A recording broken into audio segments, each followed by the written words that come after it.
Do you find yourself frequently waking up at 3 a.m. in the morning? If so, I know the pain of this experience. I have been there myself, and I know what you're thinking. Is it toxins? Is it histamine? Is it estrogen? What is going on, and why is this symptom here? It is so frustrating because I cannot sleep and I need to sleep to heal. But don't worry, I've got you covered. I know exactly why this happens, and I'm going to walk you through it so we can find out exactly how to solve this and stop it so you can get a restful night's sleep. So before I jump straight into the solution, we have to explain this. We have to unpack it so we can really truly understand it. That is the only way we can solve these kinds of problems.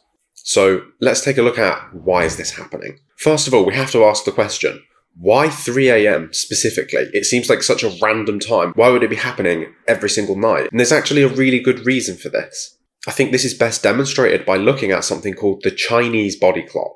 So this is an aspect of traditional Chinese medicine, an Eastern modality. So this is more commonly practiced in Asian countries and probably China, as it's TCM, traditional Chinese medicine. But the idea is that the body is allocating resources and qi to different organ systems throughout the day. And whilst all of them are being supplied all of the time, there's a priority. During certain times of the day, one organ system will take priority. And this is when it's most active. This is when it's doing a lot of its jobs. So we want to ask the question, what organ is working at 3 a.m.? Because if we take a look at what's happening at 3 a.m. on this Chinese body clock, we're going to get some insights as to what's actually happening inside of the body and why is it that you're waking up at this time. So I'm going to stick an image of the body clock up on the screen here, and you're going to see that 3 a.m. is the transition between the liver and the lungs. So this is the point where the energy that has been sent to the liver should be reallocated and sent to the lungs. But what I very often see is that for some reason, the liver is not able to complete all of its jobs in its 2-hour window. There is too much work for the liver. And consequently, we're kind of getting this overspill. Like some of this workload is spilling over into that lung portion where it's not really supposed to be happening. And it's also worth noting that maybe you don't have it at exactly 3 a.m. Maybe it's 3:15, maybe it's 3:45, maybe it's 2:30 in the morning. Everybody has a very individualized and slightly different body clock, but it goes in this sort of rhythm, and these times are generally quite accurate. But it doesn't have to be exactly 3 a.m. There is some lenience either way. And this is why so many people are asking the question, is it histamine? Is it parasites? Is it toxins? Is it estrogen? What is it? And the answer is, it's all of the above, because the common denominator for all of these things is your liver. And if for some reason your liver isn't completing all of these jobs, it's going to spill over. And there's actually another layer to this situation. But for now, we've discovered what this first layer is. This first layer is the liver. The liver is the area where this problem, this dysfunction is happening. But now we have to ask the question, why is it making you wake up? Now, the answer for that question is going to be slightly different for everyone. But I've had the opportunity to work with a lot of people with chronic health problems, digestive issues, histamine intolerance, hormone problems like estrogen dominance. And one of the common things that I've noticed in, I would say probably around 80% of the people that have this frequent waking around 3 a.m. is that the liver is running out of resources in the middle of the night. So not only is the liver overwhelmed with work and it has so much work that it can't get it all done within its time allocation, but it's also running out of resources within that window. And almost as a response, the body is waking up almost like a clue, like a hint to say, I've run out of resources and now we're laying here, but this rest, this sleep is not facilitating the healing that we need. We're missing resources to do the job that we need to do. So go and get me the resources. It's almost like waking you up saying, go and get resources. And there's actually a really easy way to test if this is what's happening in your situation. So first of all, some clues that could predispose you to this being you is, number one, if overall your caloric intake is on the lower side. So if you're a woman and you're eating less than 2,200 calories a day, and if you're a man and you're eating less than 2,500 calories a day, that's clue number one, that overall your resource intake might be low. The second is if you are eating a lower carbohydrate diet. So if you're doing like keto, carnivore, if for some reason like you have digestive intolerances to sugars and you're avoiding these things, this also makes it even more likely. And I find that both of these situations are especially true for women. Women are much more metabolically delicate. And this is because they're designed to be able to have a child growing inside of them. And the level of metabolic fluctuation that they are able to tolerate is much, much less. So men tend to be a little bit more resilient metabolically, a little bit less metabolically sensitive. And it's not that men are better and women are worse. It's just simply not that. We're just designed for different things. Men need to be able to go and like run after an animal for 3 days straight and then hunt it and bring it back to the camp, whilst the woman stays back in the camp and is breastfeeding a child. You know, these are just different jobs. So you need a different system to be able to facilitate these jobs to take place. So if you've got either one of those two, lower calorie intake or lower carbohydrate intake, there's an increased likelihood that this is going to be the situation for you. But the best way that we can tell, the best way that we can see if this is what is happening for you, is to simply buy a continual glucose monitor and use it for a couple of weeks. So this is a really cool piece of technology. I really love biofeedback mechanisms that provide you with like real-time insight, and it's something that you can almost have a relationship with. I do like functional testing, things like blood tests or stool tests and like a Dutch test to test your hormones, but these things are only a snapshot in time. They just give you like a very bright insight for a very, very small time period. And this way it can be kind of challenging to know what to do with it. But this type of biofeedback where you're getting your blood sugars measured 24/7 allows you to really develop like a cause and effect relationship with the symptoms you're experiencing, with what blood sugar fluctuations look like to you. So there's really like a functional relationship with this data that you're collecting, and therefore you're able to do so much more with it than just like a one-off sort of test. So this is actually really easy to do. It's a little monitor that just goes in the back of your arm. Here, you just clip it in, and there's a very small needle. It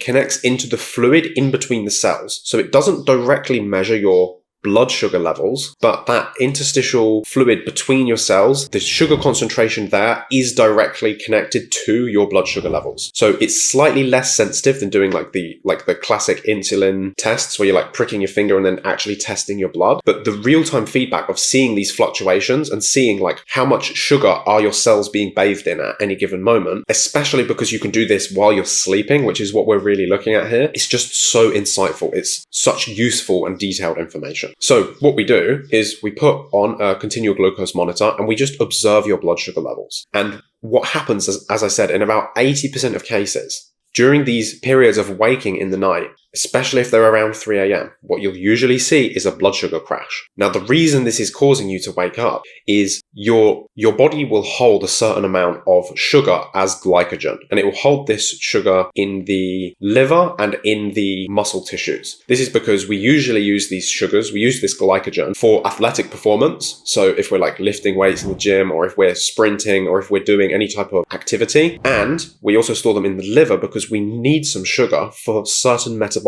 processes, especially things like histamine clearance, detoxification, some of the jobs that are really the liver's primary function. And what happens when our sugars get low, our body has to transition over to ketones for fuel instead.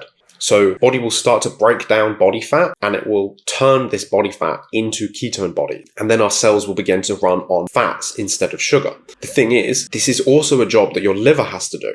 So can you imagine this situation? Your liver is already overwhelmed with work, and it's trying to use glucose, it's trying to use glycogen to facilitate all of these different jobs. It's trying to detox histamine, it's trying to clear toxins, it's trying to just do its job. It's just trying, and we don't really exactly specifically need to know what it is, but it's just working really hard to try and do all of the work that it needs to do. And then can you imagine, all of a sudden, it just runs out of energy. And what happens? Well, if your liver has run out of energy, your whole body has run out of energy as well. Your systemic glycogen has been depleted. So now your liver has an extra job. It has to take your body fat and turn it into ketones. So now, not only does your liver have to do all of the detox, all of the estrogen and histamine clearance, all of these other things that it was already overwhelmed with, now it also has to provide fuel for your whole body and for itself to do all of these jobs that it wanted to do.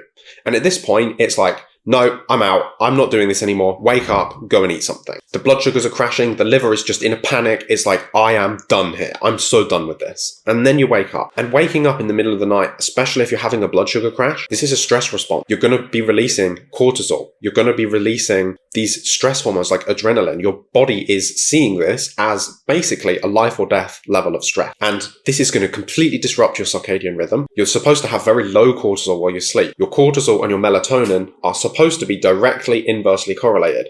So if you're awake in the day and your cortisol is high, and you want high cortisol in the day because it's what gives you energy and motivation and what makes you feel good, your melatonin should be low so you don't feel sleepy and tired, and then they swap when you go to bed. If you wake up in the night from this stress, you're having a big cortisol release. So your melatonin is going to come crashing down. You're going to find it really hard to fall back to sleep. This is also using up all of the cortisol that you need for the next day. So this is facilitating this chronic adrenal burnout, this massive stress upon your body. And add all of that on top of the fact that your liver was trying to clear all of this work that it had, and it was already too much.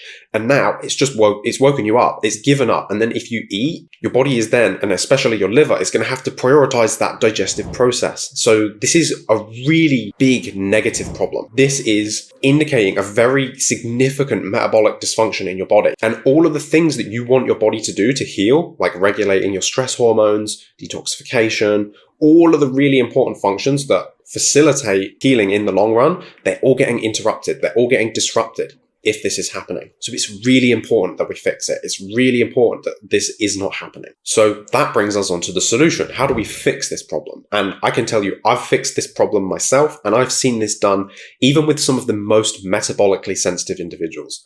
I've done this with ladies that have hormone disruptions. I've done this with breastfeeding women as well. And these are in the most metabolically sensitive state. So if you can do it at the extreme, you can do it anywhere in between up to that extreme as well. And we've done that, and we've figured out how it works. So now I'm going to hopefully help you solve this problem as well. So the first and most important thing is we really have to look at your overall food intake, and if it's low, we need to increase it. I don't get to choose what enough is for your body. Only your body will know. The problem that I see a lot of people running into, though, is that when you have chronic digestive issues or your liver is overwhelmed all of the time, we tend to undereat, we don't nourish our bodies enough, and then we get stuck in this almost chicken and an egg situation where we eat less and there's overall less food intake, and then this dysregulates or downregulates our appetite, our stomach acid secretion, our digestive enzymes, our liver function, and then we feel even less hungry, so we eat even less, and then it just keeps going down and down and down until you're at the point where you feel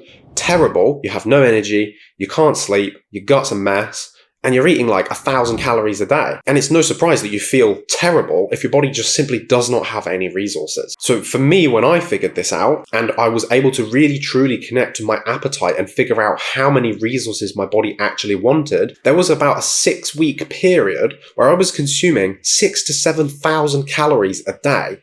And that sounds absolutely insane, but my body gained a lot of fat in that process. But as this happened, my sleep was immaculate. My sleep just fixed itself. I had so much energy. I had naturally positive emotions. Everything just moved into the right place. And with everything that I've explained so far, is that really a surprise? Is that shocking? It's not really, when you consider the fact that now my body had everything that it needed to do all of these things. I'm not saying you have to go to this extreme, but we have to start tackling this issue. We have to start increasing the overall food intake. And I was fortunate enough to be able to just jump up to a massive dose. But my standard diet was already about 3,000 calories before that. So that's already fairly exceptionally high, like on average. So if your food intake is really, really low, I would generally encourage increasing by approximately 10% of what you are eating currently and adding 10% every week or 10 days or so. So if you're all the way down at 1,000 calories, try to bump it up to about 1,100. And then the week after that, we go to about 1,200. And we just keep gradually increasing because we do need to allow time for your body's metabolic functions to correct and adjust. But the symptom that we're talking about in the video today, this waking up in the middle of the night, especially around 3 a.m., that is not going to go away until your body has an adequate amount of resources.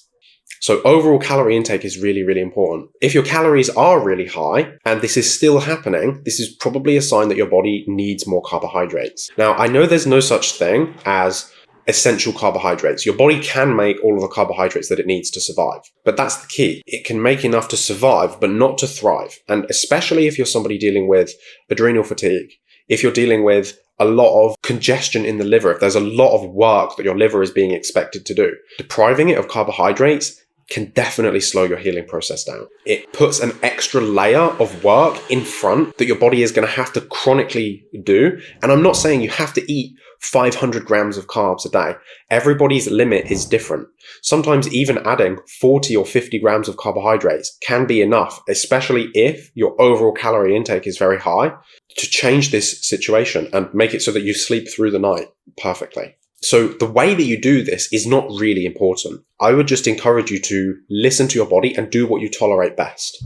You know, if you're following more of a GAPS style approach, maybe adding in some ripe banana and some raw honey could be a good option. If you tolerate dairy well, adding in some raw milk or some kefir or something like that could be really, really helpful. There are some really good carbohydrates in dairy. If you can tolerate things like rice or potatoes, go for it. Whatever is going to work for you, just find a way to increase that carbohydrate intake. And the real test in all of this is do it for 4 or 5 days, and I bet you this symptom completely disappears. And you'll be like, wow, I can't believe I've been waking up at 3 a.m. every single night for the last year, for the last 2 years. That's what it was like for me. And it was just as simple as this. It was literally the body indicating a metabolic dysfunction, saying, I have an increased requirement. I need some carbs. If you are one of these people that is going to have to increase and gradually add these things in over a more extended period of time, something you can do that helps is we can try to bump your blood sugars a little bit just before you go to bed. So, for example, taking that carbohydrate intake that we're having, like the raw milk or the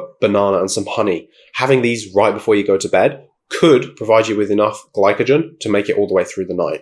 If you are waking up in the night, having something at that time can also help. I've had clients that have a piece of bread and that works really well for them. I've had other clients that, again, do a bit of honey. A really nice trick is to do a 50-50 mix of honey with either coconut oil or butter, and combining these provides a nice boost of calories, but also a good boost to your blood sugar levels. And it can give your liver exactly what it's looking for, just so that it can coast through the night and you can get that restful sleep that you're looking for, and your liver has the resources to do all of the work that it wants to do. And then you can wake up with less histamine, with less oxalate, with less salicylates, with less toxin, with whatever it is that your liver is trying to process right now. You can just give it the resources it needs to process those things, so you can just wake up and feel good. So for the 20% of people that have got to this point in the video, they're eating enough calories, they're also eating carbs, and this symptom is still persisting, what is it telling us? It's telling us that overall, your liver is just overwhelmed. There is no way that even with all of the resources, it can complete all of the jobs that it needs to do. So we really have to think about reducing the workload on your liver. It's really hard to tell you what that's going to look like because your liver is basically in control of so many different functions in your body. So I don't know exactly where that dysfunction is coming from. Some of the most common places you would look would be toxins in general, and supporting the detoxification process could be really helpful. Histamine, especially because excess histamine that isn't being processed can be quite stimulating to the nervous system, so it could wake you up in the night as well. So we could have to take a little bit of a deeper look at histamine and supporting your body's ability to clear that histamine, but also trying to reduce that histamine as much as possible. And if that's coming from your gut, maybe it's like DAO and probiotics. If it's from mast cells activating and releasing histamine, maybe we need to look at some mast cell stabilizing options. I always prefer a natural option if I can, but medicine is there to create a framework that supports the body in healing. And as long as your plan isn't just to stay on medication for the rest of your life, which actually with almost every single person I speak with is not the case. People don't actually want to use medicine that way. But if you can use it to find some symptom relief and to improve the function of your body in the short term, you should absolutely use it. I honestly think you'd be silly to not do that. And I really think it's worth saying because I talk with so many people, they come to a consultation and they feel almost guilty that they're using medication. And I'm like, hallelujah, amazing. You've found something that improves your quality of life and it's making your healing journey a little bit more smooth. It is amazing. You should be so happy and so grateful that you have something. So if that's you, do not feel guilty about using it. It's not going to stop your healing. Use it. That's what it's there for. So give some of this stuff a try. And if you're still feeling stuck with it, I'm always here to give you a hand. You can leave me a comment below, or if you feel like you really need a little bit more personalized support, reach out, shoot me an email, support@williamdickinson.co.uk, and we can look at arranging a consultation. Because as I've said, this is not an uncommon symptom set. I've seen it and I've seen it reversed like hundreds of times. We just have to understand what's going wrong and figure out how to fix it. So that's everything for me today. I hope this video has been extremely insightful, and I hope you're able to just go and implement a couple of the things that we've talked about today. And you can leave another comment, come back next week and say, yeah, sleeping through the night like a baby, feels amazing. Thanks so much. So I'd really love to hear from you if this does work. That's everything for me. Take care, and I'll see you in the next video. Bye-bye.